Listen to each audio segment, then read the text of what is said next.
إن الله وملائكته يصلون على النبي يا أيها الذين آمنوا صلوا عليه وسلموا تسليما صلى الله على سيدنا محمد وآله وأصحابه وبارك وسلم صلى الله على سيدنا محمد وآله وأصحابه وبارك وسلم صلاة يا رسول الله عليكم سلام يا حبيب الله عليكم صلاة يا رسول الله عليكم سلام يا حبيب الله عليكم رسول الله مبعوث إلى الكل إلى جن وإنس ما سواه صلاة يا رسول الله عليكم سلام يا حبيب الله عليكم فمن كان محبا له جنان ومن يكفر به تبت يداه صلاة يا سلام يا حبيب الله عليكم حكيم حاكم مختار فعلنا عميم فيزه عام عطاه صلاة يا رسول الله عليكم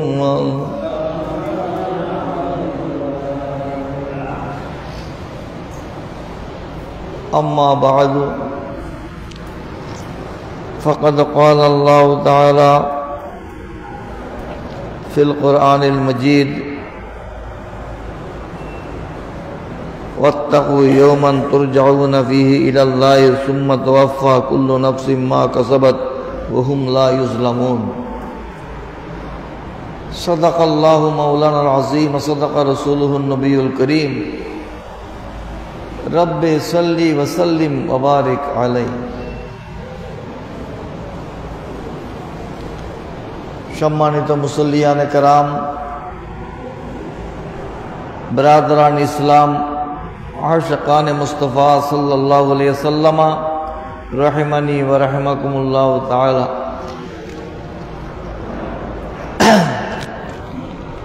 আল্লাহ পাক জাল্লা শানু বড় দয়া করেছেন, এহসান করেছেন, মেহেরবানি করেছেন, আমাদেরকে তার মাহবুবের উম্মতের অন্তর্ভুক্ত করেছেন। আলহামদুলিল্লাহ।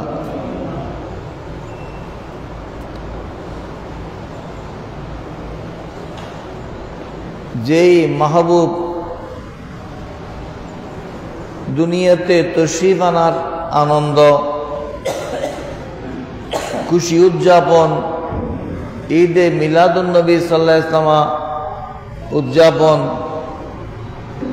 প্রতিটি সুন্নি মহল্লায়, বাংলাদেশ নয় পৃথিবীর বিভিন্ন মুসলিম দেশে চলছে। আলহামদুলিল্লাহ।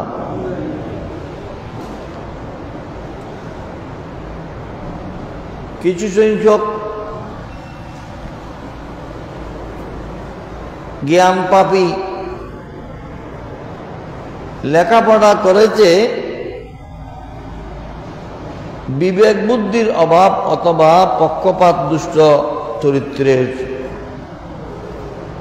কারণ তারা মনে করছে মিলাদুন্নবী, ঈদে মিলাদুন্নবী বা জশ্নে জুলুসে ঈদে মিলাদুন্নবী এগুলো শুধু বাংলাদেশ, বিশেষ করে চট্টগ্রামেই হয়ে থাকে। আসলে চট্টগ্রামে নয়,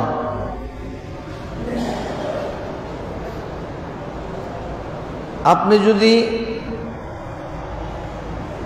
দুনিয়ার খোঁজ খবর রাখেন তাহলে দেখতে পাবেন পৃথিবীর সর্বশ্রেষ্ঠ জশ্নে জুলুস হয়েছে আমার নবীর শুভাগমনে আনন্দ উৎসব করে শোভাযাত্রা হয়েছে, মিছিল হয়েছে। কেউ বলে ইয়েমনে, কেউ বলে নাইজেরিয়া। এই দুই দেশের মিছিল হলো, জশ্নে জুলুস হলো পৃথিবীর সেরা। আলহামদুলিল্লাহ। আমাদের চট্টগ্রামে হয়, আমরা দেখি সেটা বিশাল জুলুস। বাংলাদেশের মধ্যে আঞ্জুমানে রহমানিয়া আহমদিয়া সুন্নিয়া আলিয়ার তত্ত্বাবধানে যে জুলুস হয়, এটা হলো বাংলাদেশের সবচাইতে বড় জুলুস। এর চেয়ে বড় জুলুস বাংলাদেশে হয় না। কিন্তু প্রচার প্রচারণায় বিভিন্ন মিডিয়ায় প্রচারিত হয় ওইসব জুলুস যেগুলো ঢাকার মধ্যে অনুষ্ঠিত হয়। সেখানেও যে জুলুস হয় সেখানেও লক্ষ লক্ষ মানুষের উপস্থিতি। আলহামদুলিল্লাহ। জশ্নে জুলুস এটার সূচনা হয়েছে আগে থেকে।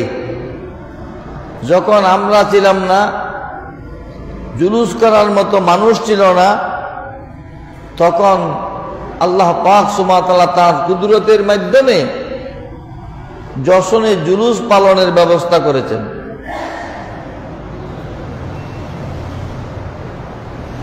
আসমানের সমস্ত ফেরেশতাদেরকে আল্লাহ পাক সুবহানাহু ওয়া তাআলা নির্দেশ দিয়েছিলেন, ফেরেশতারা আজ দুনিয়াতে আমার মাহবুবের আগমন হচ্ছে, তোমরা সকলেই আসমান থেকে এক আসমান থেকে আর আসমান, আরেক আসমান থেকে আরেক আসমান, আরেক আসমান থেকে আরেক আসমান, ধারাবাহিকভাবে সারিবদ্ধভাবে গিয়ে দুনিয়াতে আমার মাহবুবের আনন্দ মিছিল করো। সুবহানাল্লাহ। ইমাম জালালউদ্দিন সুয়ুতী রহমতুল্লাহ আলাইহি লিখতেছেন,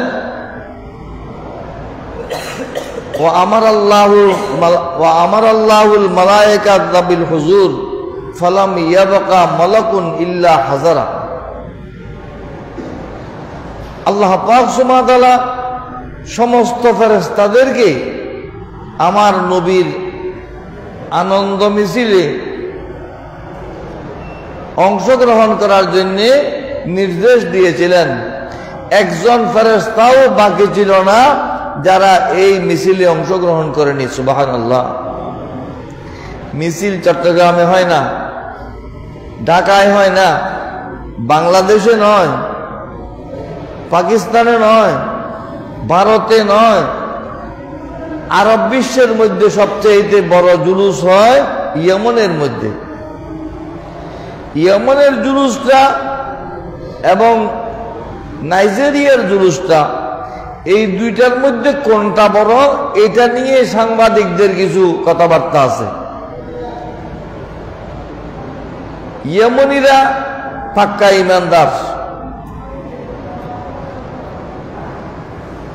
আমার রাসূল ইয়েমনিদের ব্যাপারে বলেছেন, আল ঈমানু ইয়ামানিয়ুন ওয়াল হিকমাতু ইয়ামানিয়াতুন।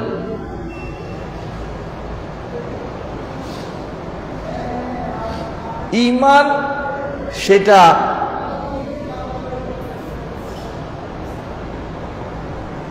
ইয়েমনিদের বৈশিষ্ট্য। সুবহানাল্লাহ। হিকমত, প্রকৃত ইলম, সেটা ইয়েমনিদের বৈশিষ্ট্য। কেন বললেন? এটা লম্বা ব্যাখ্যা আছে। ইয়েমনের মানুষ খুব বিনয়ী, আশেকে রসুল, আদব ভক্তির মধ্যে তারা মুসলমানদের মধ্যে সবচাইতে শীর্ষে। আল্লাহর প্রিয় মাহবুব সাল্লাল্লাহু আলাইহি ওয়াসাল্লামের রওজায়ে পাক যেখানে আছে, ওই জায়গাটি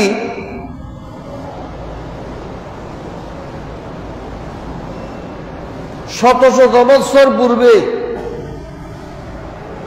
তব্বা ইয়েমেনের বাদশাহ তামার প্লেটের উপর রেজিস্ট্রেট কবলা করে আমার রসুলের জন্য ওয়াকফ করে দিয়েছিলেন। সুবহানাল্লাহ। ইয়েমনিরা এমন পাক্কা ঈমানদার, ওই এলাকার লোকদেরকে দিয়ে মদিনায় মুনাওয়ারা আবাদ হয়েছে। এই জন্য মদিনার মানুষ বেশি আশিকে রসুল। মদিনা শরীফে রমজান ছাড়াও যদি যান, আপনি দেখবেন মসজিদে নববী শরীফে আমার রাসূল সাল্লাল্লাহু আলাইহি ওয়াসাল্লামের রওজা শরীফ সংলগ্ন যে মসজিদ আছে, সেই মসজিদে ইফতারির জন্য দস্তরখানা দেয়া হয়। বহু লোক ওখানে রোজা থাকে। সোমবার আর বৃহস্পতিবার, সোমবার আর বৃহস্পতিবার মদিনাবাসী বেশিরভাগ অধিকাংশই রোজা থাকে। কেন? আমার রাসূল সাল্লাল্লাহু আলাইহি ওয়াসাল্লাম এই 2 দিন বেশি রোজা থাকতেন। বৃহস্পতিবারের ফজিলত তো সবাই জানে। সোমবারের ব্যাপারে আমার রাসূলকে প্রশ্ন করা হয়েছিল, সুইলা রাসূলুল্লাহ সাল্লাল্লাহু আলাইহি ওয়াসাল্লাম আন সাওমিল ইসনাইন ফাকালা ফিহি উলিদতু ওয়া ফিহি উনজিলা আলাইয়া। ইয়া রাসূলুল্লাহ, আপনি সোমবার বেশি রোজা রাখেন কেন? সোমবার রোজা রাখার কারণ কি? আল্লাহর প্রিয় রাসূল সাল্লাল্লাহু আলাইহি ওয়াসাল্লাম উত্তর দিলেন, সেদিন আমার জন্মদিন। সোমবার, এই সোমবার আমার রাসূলের মিলাদ হয়েছে। আমার রাসূল কি করতেন? সোমবার রোজা রাখতেন। তা আমাদের দেশে ওহাবিরা মানুষকে বিভ্রান্ত করার জন্য বলে, আমার রাসূল মিলাদুন্নবী করেছেন না খেয়ে, আর আমাদের বেদাতীরা মিলাদুন্নবী করে গোশত খেয়ে। নাউজুবিল্লাহ বলেন না।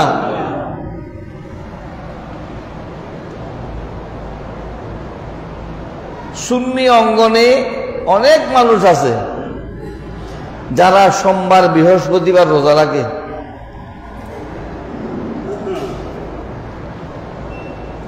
সোমবার বৃহস্পতিবার রোজা রাখে এমন মানুষ সুন্নিদের মধ্যে অনেকেই আছেন।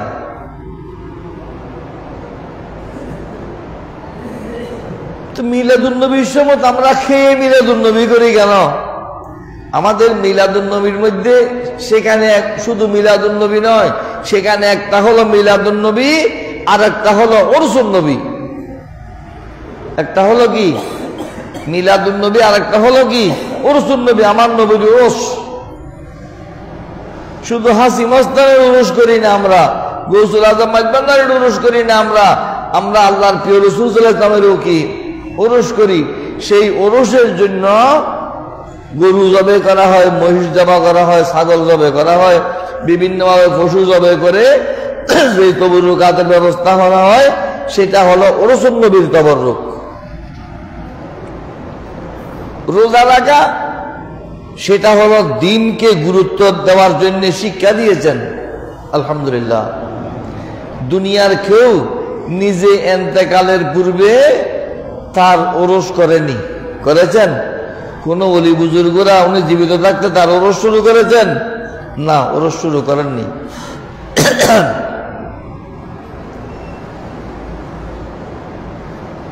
খুশরুস করেন। খুশরুস হইল আমাদের দেশে যেটা বার্থডে বলে, বার্থডে, জন্মদিন পালন করা। আল্লাহর প্রিয় রাসূল সাল্লাল্লাহু আলাইহি ওয়াসাল্লাম মদিনায়ে পাক যখন হিজরতের পর পৌঁছেছেন, উট জবে করে খানা মেজবানির আয়োজন করেছেন। সুবহানাল্লাহ। কিসের খানা? ইমাম জালালউদ্দিন সুয়ুতী রহমতুল্লাহ আলাইহি আল হাবি লিল ফাতাওয়ার মধ্যে লিখেছেন, এটা আমার রসুল আকিকা বলেছেন। সুবহানাল্লাহ। কার আকিকা? আমার রসুলের আকিকা। রসুলের আকিকা। 53 বছর বয়সে আকিকা করতেছেন। কেন? আমাদেরকে শিক্ষা দিয়েছেন আকিকা পরেও করা যায়। আপনার আকিকা আপনি এখনো করতে পারবেন। আমার রসুল দুনিয়াতে তশরিফ আনার 7 দিনের দিন আমার রসুলের দাদা যান ওর জবে করে আকিকা করেছিলেন। সেটা হযরত ইব্রাহিম আলাইহিস সালামের শরীয়ত মতে আকিকা করেছিলেন। আর আমার রসুল মদিনা শরীফ যাওয়ার পর যে আকিকা করেছেন সেটা হলো আমার রসুলের উম্মতের শিক্ষার জন্য সেটা আকিকা করেছেন। সুবহানাল্লাহ। আকিকা এটা জন্মের সাথে সম্পৃক্ত, জন্ম উৎসবের সাথে সম্পৃক্ত। আমরা ঈদে মিলাদুন নবী সাল্লাল্লাহু আলাইহি ওয়াসাল্লাম পালন করি, সাথে উরুসুন নবী করি। এই জন্য মানুষ দেখতে মনে করে যে আমরা খেয়ে মিলাদুন নবী করতেছি। না, না খেয়েও সোমবার বৃহস্পতিবার রোজা রেখেও আমরা মিলাদুন নবী করি। আবার রবিউল আউয়াল আসলে আমার রসুলের মিলাদুন নবীর সাথে সাথে উরুসুন নবীর ব্যবস্থা করেও আমরা কি করি? মিলাদুন নবী করি।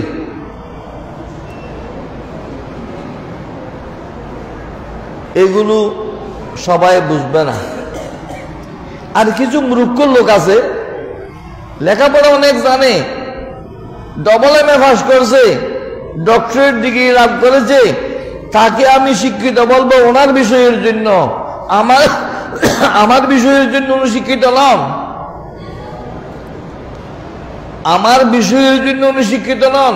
কোরআন হাদিস ফিকহ ফতোয়া শরীয়তের বিষয়ে উনি সেই শিক্ষিত নন।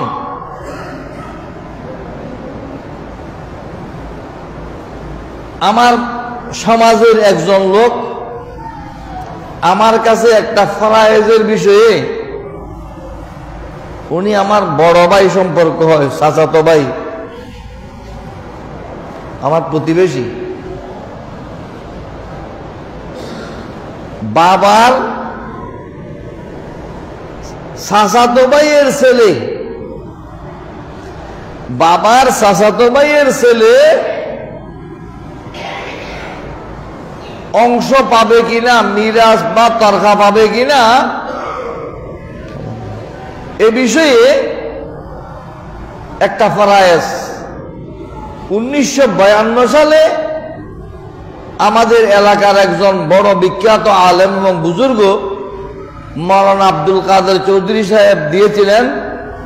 সেই ফরায়েজকে খণ্ডন করার জন্য চট্টগ্রাম বিশ্ববিদ্যালয়ের 2 জন প্রফেসর, চট্টগ্রাম জজকোর্টের 2 জন উকিল, আমাদের সুন্নিদের মধ্যে 2 জন বড় আলেমের অভিমত নিয়ে আমাকে দিলেন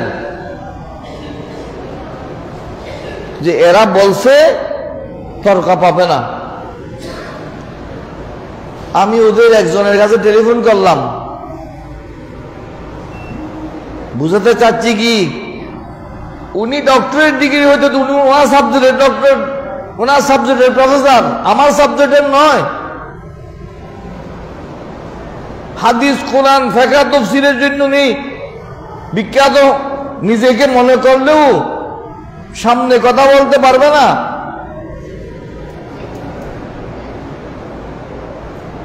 তারপর যেই সব হুজুরেরা বলছেন, একজনের কাছে টেলিফোন করলাম, এই লোকে তর্কা পাবে না, হয় পাবে না। কেন পাবে না? বলে এরকম এরকম। আরেকজনের কাছে জিজ্ঞেস করলাম, উনি ওনার আর ওস্তাদ, উনি বললেন পাবেন না। কে বলছে? বলে আমাদের প্রিন্সিপাল সাহেব হুজুর, অমুক হুজুর, মুফতি সাহেব বলেছেন। নাম বলছি না, যেহেতু এরা বাইরে কথা যাবে, নাম বলছি না, ওরা শুনলে ওরা বুঝতে পারতেছেন ওরা এখনো জীবিত আছেন, উকিলগুলো জীবিত আছেন, প্রফেসরেরাও জীবিত আছেন, যিনি ফরায়েজ নিয়ে গিয়েছিলেন উনিও জীবিত আছেন, ওই হুজুরেরাও জীবিত আছেন। তখন আমি বললাম কালকে মাদ্রাসায় গিয়ে মাদ্রাসার লাইব্রেরিতে অমুক কিতাব আছে, সেই কিতাব খুলে অমুক পৃষ্ঠায় দেখতে বলুন, তারপর আমার সাথে কথা বলতে বলুন। কথা বলার পর আমাকে ফোন দিয়েছেন, বলতেন হ্যাঁ দাদা পাবে পাবে পাবে, তো পাবে না বলছিলেন যে। তারপর আমি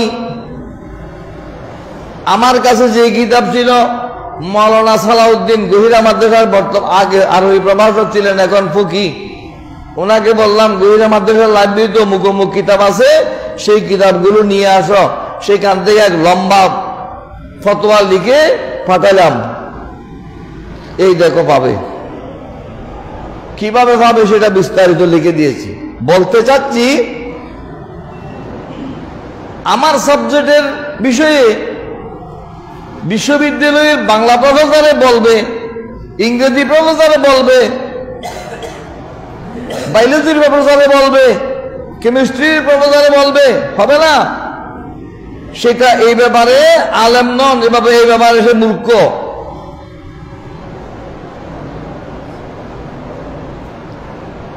ওরা বলে থাকে কি নবীর আগমনের ঈদ করতেছেন, আনন্দ উৎসব করতেছেন সুন্নিরা, নবী যে ওয়াফাত করেছেন শোক দিবস পালন করবে না। এগুলো বলে আপনারা ওয়াজে শুনতেছেন, ফেসবুকেও শুনতেছেন। যেহেতু ওরা বিভ্রান্তি ছড়াচ্ছে এই জন্য এগুলো আমরা বলতে বাধ্য হচ্ছি, এদেরকে মূর্খ বলতে বাধ্য হচ্ছি। উনি ওনার সাবজেক্টের বিজ্ঞ, এ ব্যাপারে মূর্খ। মুসলমানের শোক পালন 3 দিন, কয়দিন? 3 দিন পর আর মুসলমানের শোক পালনের সুযোগ নাই, তখন হবে শোক সভা নয়, স্মরণ সভা। একজন নেতা ইন্তেকাল করেছেন, ওনার স্মরণ সভা করবেন, 15 দিন পর করেন, 15 বছর পরে করেন, সে স্মরণ সভা, এটা শোক সভা নয়, শোক 3 দিন। আল্লাহর প্রিয় রাসূল সাল্লাল্লাহু আলাইহি ওয়াসাল্লামের ওফাত হয়েছে 1500 বছর হয়ে গেছে, এখনো কি শোক সভার সুযোগ রয়েছে? আমরা শোক সভা করব না, নবীর আগমনের উৎসব করব আলহামদুলিল্লাহ। আর রাসূল পাক সাল্লাল্লাহু আলাইহি ওয়াসাল্লাম বলে গেছেন হায়াতি খায়রুল লাকুম ওয়া মামাতি খায়রুল লাকুম, আমার দুনিয়াতে তোমাদের সাথে বসবাস করা এবং দুনিয়া থেকে প্রস্থান করা, কবর দেশে চলে যাওয়া, দুটোই তোমাদের জন্য মঙ্গল, দুটোই তোমাদের জন্য কল্যাণ। সুবহানাল্লাহ। কেন? আগমন তো কল্যাণ বুঝলাম, চলে যাওয়া প্রস্থান কেন কল্যাণ? রাসূল যদি থাকতেন, নতুন নতুন বিধান যদি আল্লাহ আরো দিতে থাকতেন, তাহলে কি আমাদের জন্য শরীয়ত কঠিন হয়ে যেত। এক জায়গায় গিয়ে থেমে গেছে, রাসূল যখন চলে গেছেন জিবরাইল আর কোনো আয়াত আনবেন না, নতুন কোনো বিধান আসবে না, কোরআন শেষ, দিন কমপ্লিট হয়ে গেছে। সুবহানাল্লাহ। আপনার দালান প্রস্তুত হয়ে গেছে, এখন মিস্ত্রির বিদায় পালা। আপনার বিল্ডিং হয়ে যাওয়ার পর কি মিস্ত্রি থাকবে না থাকবে না? মিস্ত্রি চলে যাবে। আল্লাহ পাক সুবহানাহু ওয়া তাআলা আমার রাসূলকে পাঠিয়েছেন কি জন্য? আমার রাসূল ইরশাদ ফরমাচ্ছেন বুইস্তু লিউতাম্মিমা মাকারিমাল আখলাক, আমি তোমাদের কাছে প্রেরিত হয়েছি তোমাদেরকে সুন্দর আদর্শ শেখানোর জন্য। সুবহানাল্লাহ।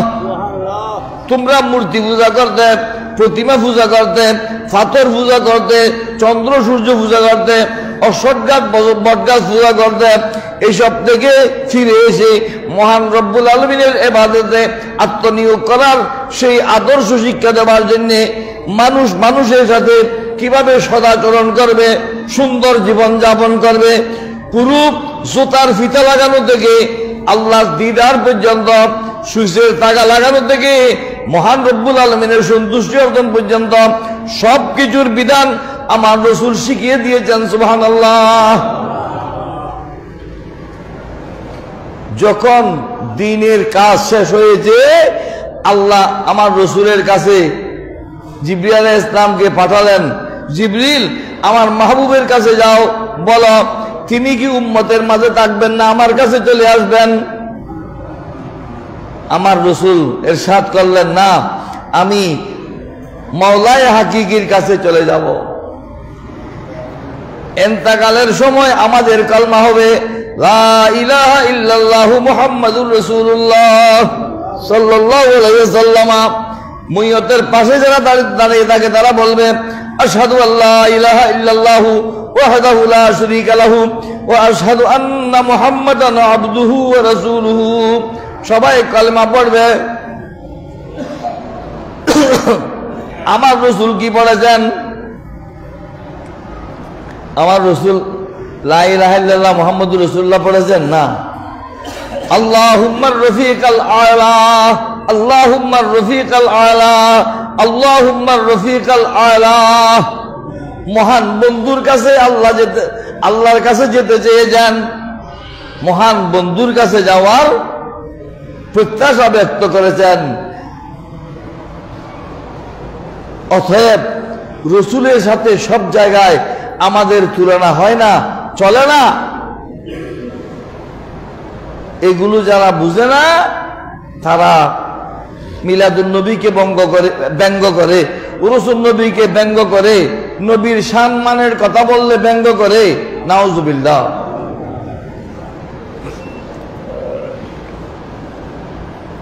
মহান রব্বুল আলামিন ইরশাদ ফরমাচ্ছেন,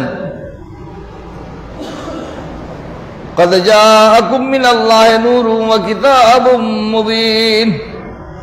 এই আয়াত আমাদের দেশে সবখানে বিভিন্ন মাহফিলে উলামায়ে কেরাম তেলাওয়াত করে থাকেন। উলামায়ে কেরাম পড়তে পড়তে অনেক আওয়ামেরও এই আয়াতগুলো মুখস্থ হয়ে গেছে। এই আয়াতটি মুখস্থ হয়ে গেছে, قد جاءكم من الله نور وكتاب مبين। হে জগৎবাসী, তোমাদের কাছে এসেছেন, নিশ্চয় তোমাদের কাছে এসেছেন নূর আল্লাহর পক্ষ থেকে। তোমাদের কাছে আল্লাহর পক্ষ থেকে নূর এসেছেন আর সুস্পষ্ট বিধান সম্বলিত কিতাব এসেছে। কয়টা জিনিস এসেছে? দুইটা জিনিস।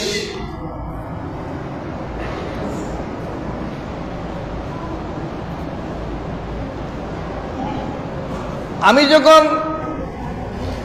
স্কুলে শিক্ষকতা করতে যাব, মাদ্রাসায় পাঠদান করতে যাব, ছাত্ররা অপেক্ষা করে থাকবে। স্যার আসবেন, হুজুর আসবেন, পড়াবেন, বুখারী শরীফ পড়াবেন, ইংরেজি পড়াবেন, বায়োলজি পড়াবেন।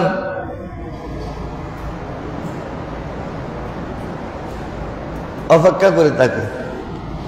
পড়াবেন কে? শিক্ষক। শিক্ষক না আসা পর্যন্ত কিতাব বন্ধ, বই বন্ধ। শিক্ষক যখন ক্লাসরুমে প্রবেশ করলেন, ছাত্ররা এবার পুস্তক খুলেছে, কিতাব খুলেছে। কিতাব খোলা পরে শিক্ষকের আগমন কি? আগে। প্রথমে শিক্ষকের আগমন, তারপর কি? ক্লাসে পাঠদান। পাঠদানের সময় বই পুস্তক আমরা খুলি।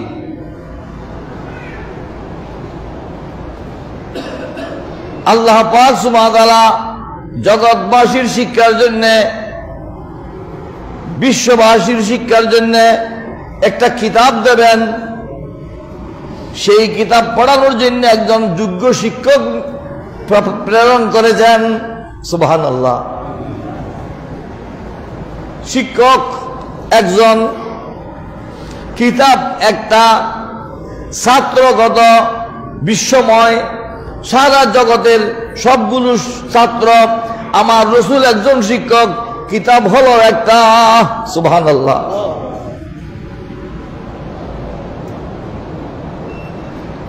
শিক্ষক কোন মাদ্রাসায় পড়েছে, কোন স্কুলে পড়েছে, কার কাছে পড়েছে, শিক্ষক শুধু প্রথমে নিজে পড়তে হবে, ঠিক না? শিক্ষক প্রথমে নিজে লেখাপড়া করতে হবে, কোন কানে পড়বে, কার কাছে পড়বে। আমরা বাংলা একজনের কাছে পড়ি, ইংরেজি একজনের কাছে পড়ি, অঙ্ক একজনের কাছে পড়ি, হাদিস একজনের কাছে পড়ি, ফিকহ একজনের কাছে পড়ি, তাফসীর একজনের কাছে পড়ি। আল্লাহ বলছেন না, আমার মাহবুবকে এতজনের ছাত্র বানাবো না, আমি উস্তাদ, আমার মাহবুব শিক্ষক, আমার মাহবুব শিক্ষক হয়েছে, আমার মাহবুব ছাত্র, আমি উস্তাদ, আমার মাহবুব ছাত্র, আমার মাহবুব ছাত্র আমার থেকে শিখাবে। এমন যোগ্যতা আমি তাকে দান করব যে শিক্ষা দিয়ে সারা জগৎকে শিক্ষা দিতে পারেন। সুবহানাল্লাহ। কি শিখিয়েছেন? আর রহমানু আল্লামাল কোরআন খালাকাল ইনসানা আল্লামাহুল বায়ান। সুবহানাল্লাহ। রহমান কোরআন শিখিয়েছেন, একজন পরিপূর্ণ যোগ্য মানুষকে তাকে বিস্তারিত সবকিছুর শিক্ষা দিয়েছেন। সুবহানাল্লাহ।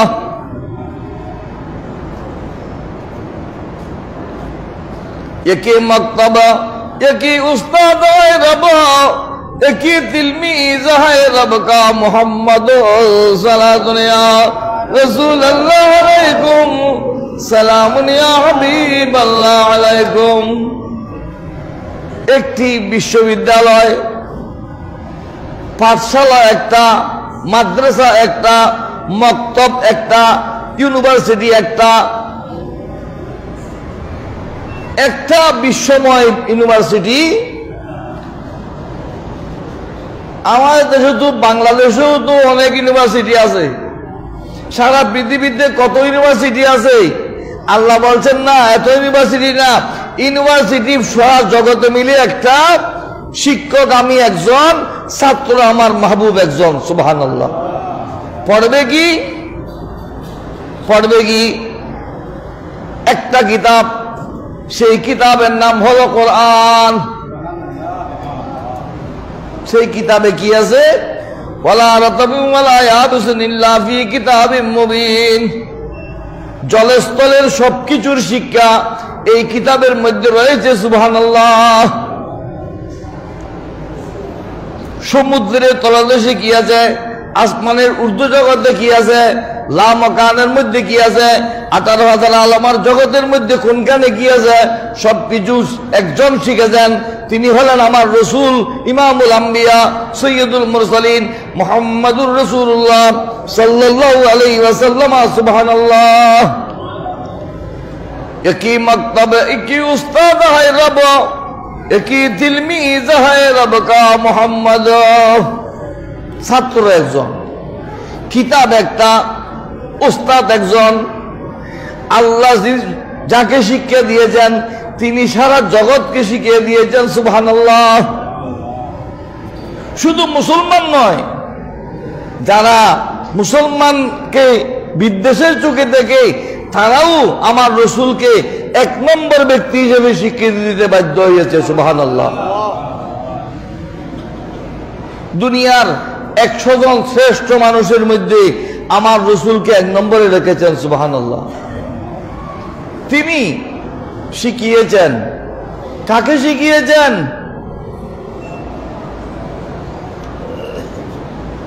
আমাদের হুজুরেরা যেটা হাদিস পড়ায় সেটা ফিকহ বুঝে না, যেটা ফিকহ বুঝে পড়ায় সেটা তাফসীর বুঝে না। ইউনিভার্সিটির প্রফেসররা যিনি ইংরেজি পড়ান উনি অঙ্ক বুঝেন না, যিনি অঙ্ক বুঝেন তিনি আরেকটা বুঝেন না।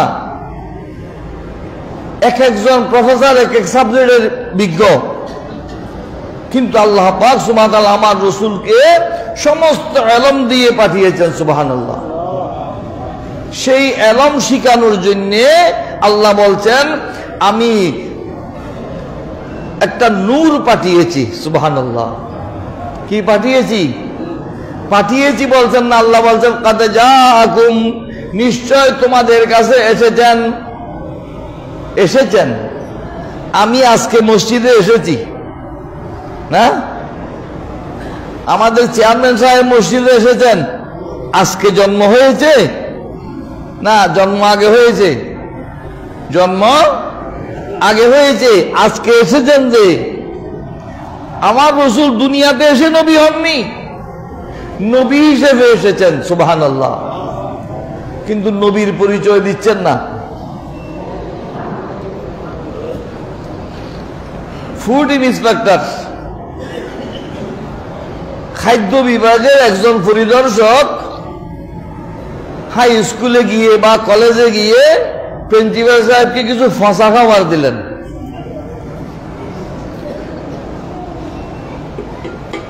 প্রিন্সিপাল সাহেব এটা খান। গেছেন ছদ্মবেশে, সাধারণ মানুষের পোশাকে, কি বলছেন এই ফসা খাবার আমি খাবো? বলে আপনি খাবেন, এটা আপনার জন্য এনেছি।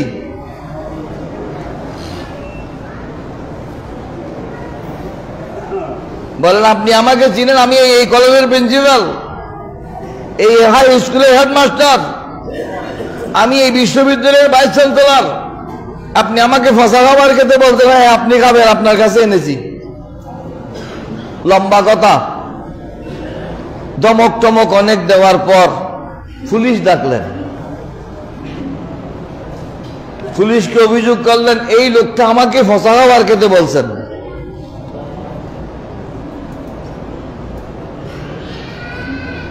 ফুড ইন্সপেক্টর, খাদ্য বিভাগের পরিদর্শক, উনি কিছু ছাত্র বাইরে রেখে এসেছেন। স্কুলে যে সরকারের পক্ষ থেকে টিফিন দেয় না, টিফিন দে, খাবার দে, ভালো খাবার গুলো এই হেডমাস্টার সাহেব, প্রিন্সিপাল সাহেব, এই ভাইস চ্যান্সেলর সাহেব তার কিছু লোকজন নিয়ে বাইরে বিক্রি করে ফেলে ছাত্রদেরকে ফসা খাবার খাওয়ায়। লম্বা কথা, পুলিশ আসলো। পুলিশ এসে বলতেছেন স্যার, প্রিন্সিপাল সাহেব আপনি ওনাকে চিনেন? বলে উনি কে? বলে উনি বর্তমান নতুন ফুড ইন্সপেক্টর এসেছে, খাদ্য বিভাগের পরিদর্শক এসেছেন। তখন প্রিন্সিপাল সাহেব চেতন হয়েছেন। তখন প্রিন্সিপাল সাহেবকে বললেন এই ছাত্রদেরকে ডাকছেন, এই ছাত্ররা আপনার এই ফসা খাবার খেয়ে হসপিটালে, আমি ওদেরকে হসপিটাল থেকে এনেছি, আপনারা এগুলো কি খাওয়াচ্ছেন পাবলিককে? যারা ফসা খাবার খাওয়ায়, ভালো খাবার বাহিরে বিক্রি করে ফেলে, তারা হলো এই দেশের আদর্শ মানুষ। নাউজুবিল্লাহ বলেন।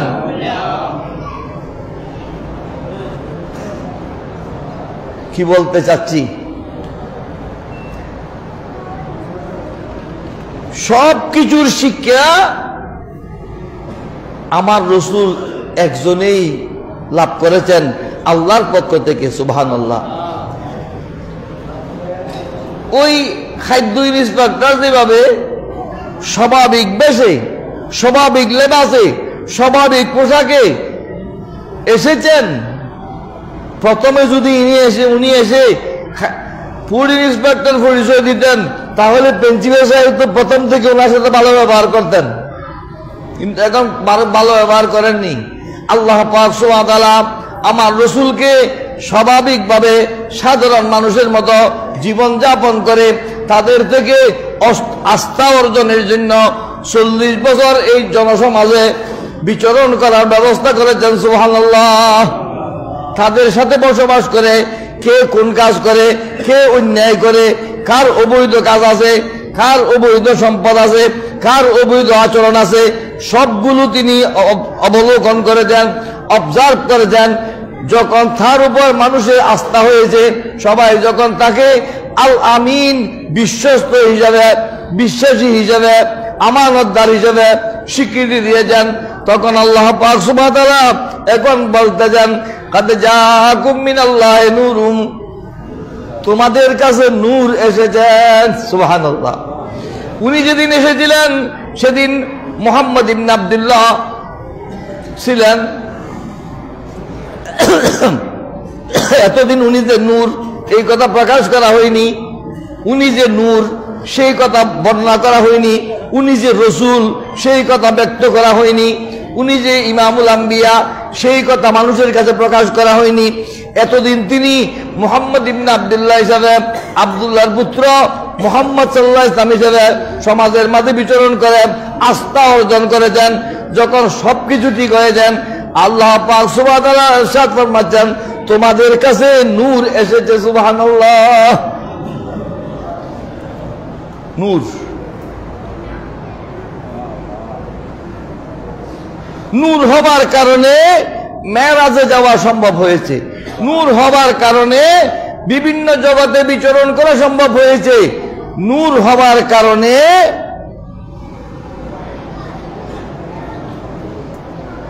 মানুষের স্বাভাবিক অবস্থা থেকে ব্যতিক্রম হয়েছে। সুবহানাল্লাহ।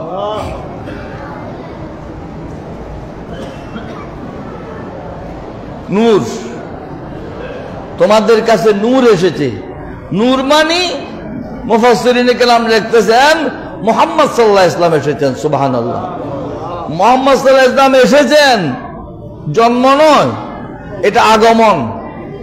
নবীর আগমনে আমরা উৎসব করতেছি। সুবহানাল্লাহ। প্রথমে তো আমরা নবীকে চিনতে পারিনি, মুহাম্মদ ইবনে আব্দুল্লাহ বুঝেছি, কুরাইশের একটা সম্ভ্রান্ত পরিবারের সন্তান মনে করেছি, বনু হাশিমের একজন উজ্জ্বল নক্ষত্র মনে করেছি। এখন দেখতেছি না এই নক্ষত্র সেই নক্ষত্র নয়, এই নক্ষত্র সারা জগৎকে আলোকিত করার সেই নক্ষত্র। সুবহানাল্লাহ। এটা নূর, আল্লাহ বলছেন নূর, আর হুজুরেরা বলে মাটি মাটি।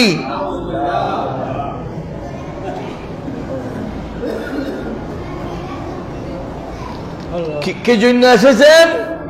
উনি একটা কিতাব পড়াতে এসেছেন, সেই কিতাবটা কি? কিতাবুম মুবিন।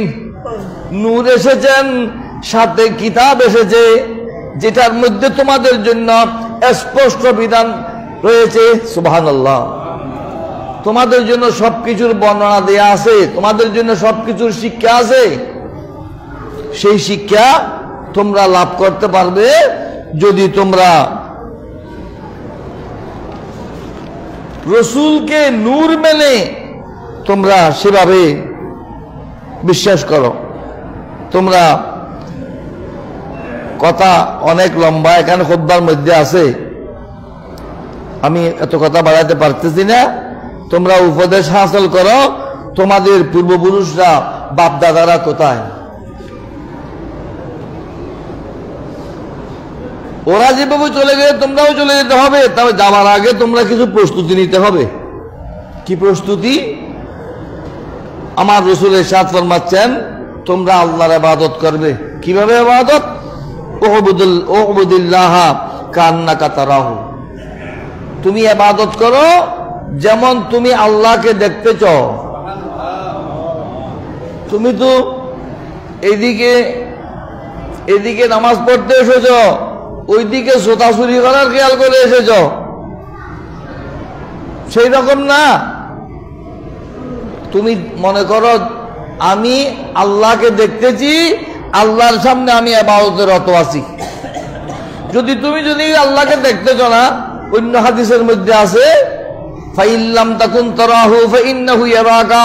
তুমি এইটুকু মনে করো যদিও আমি দেখছি না আল্লাহকে, কিন্তু আল্লাহ আমাকে দেখতেছেন। সুবহানাল্লাহ। আমি আল্লাহকে না দেখলেও আল্লাহ আমাকে দেখতেছেন। জমির মালিক যদি আইনের ফারে দাঁড়িয়ে থাকে, হাল চাষ যারা করে তারা দ্রুত কাজ করে। আমাদের সমাজপতি কারখানায় যারা মিস্ত্রিরা কাজ করে, উনি বা ওনার ছেলেরা যদি না থাকে, মিস্ত্রিরা কাজ করবে ধীরগতিতে, আর ওনারা থাকবে সতর্কতার সাথে। তুমি মনে করো আমি আল্লাহর সামনে উপস্থিত, আল্লাহ আমাকে দেখতেছেন, যদিও আমি আল্লাহকে দেখতেছি না। সেরকম একাগ্র চিত্তে এক মনে এক ধ্যানে ভক্তি মোহাব্বত সহকারে ইবাদত করো। সুবহানাল্লাহ। তারপর কি মনে ওয়াউদ্দা নাফসাকা ফিল মউত, তুই মনে করো নামাজ পড়তে এসেছি, নামাজের নিয়ত করতে পারবো সেইটুকু সময় আমার হাতে আছে কি না আমি জানি না। হয়তো আমি বসার থেকে উঠতে পারবো না, রুকু থেকে দাঁড়াতে পারবো না, সজদা থেকে উঠতে পারবো না, মত আমার একেবারে কাছে, আমি আল্লাহর নাগালের মধ্যে আছি, অতএব আমি অন্যদিকে মনোযোগ দেওয়া সেটা উচিত হবে না, এমন ইবাদত করো। সুবহানাল্লাহ। এই ইবাদত কে শিখিয়েছেন? আমার রাসূল শিখিয়েছেন। অনেক কথা আছে। তারপর তোমরা আরেক হাদিসের মধ্যে আছে আল্লাহকে ভয় করো যেখানেই তুমি থাকো। আত্তাকিল্লাহ হাইসুমা কুনতা, তুমি যেখানে থাকো, যে অবস্থায় থাকো, আল্লাহকে ভয় করো। তারপর ওয়াত্তাবিস সাইয়্যাতাল হাসানাতা তামহুহা, তুমি যদি কোনো ভুল করে ফেলো, গুনাহ করে ফেলো, তাড়াতাড়ি তার বিপরীতে আর একটা সওয়াবের কাজ করো, যেন ওই সওয়াবের বদৌলতে তোমার গুনাহটা কমা হয়ে যায়। সুবহানাল্লাহ। তোমার কাপড়ে ময়লা পড়লে সাফ করতে চাও, তোমার গুনাহ সাফ করার জন্য তুমি কি করেছো? দ্রুত চেষ্টা করো। তারপর ওয়া খালিকিন নাসা বিখুলুকিন হাসানিন, মানুষের সাথে সদ্ব্যবহার করো, সুন্দর চরিত্র অর্জন করো। এই সৎ চরিত্র তোমাকে আল্লাহর নৈকট্যধন্য করে নেবে। আল্লাহ পাক সুবহানাহু ওয়া তাআলা এই মিলাদুন নবীর শিক্ষা, আমার নবীর আগমন কেন হয়েছে, আমাদেরকে সুন্দর শিক্ষা দিয়ে সঠিক মানুষ হিসেবে প্রতিষ্ঠিত হবার ব্যবস্থা করার জন্য আমার রাসূল এসেছেন। সেই কাজ যখন শেষ হয়ে গেছে, আমার রাসূল বিদায় হয়ে গেছেন।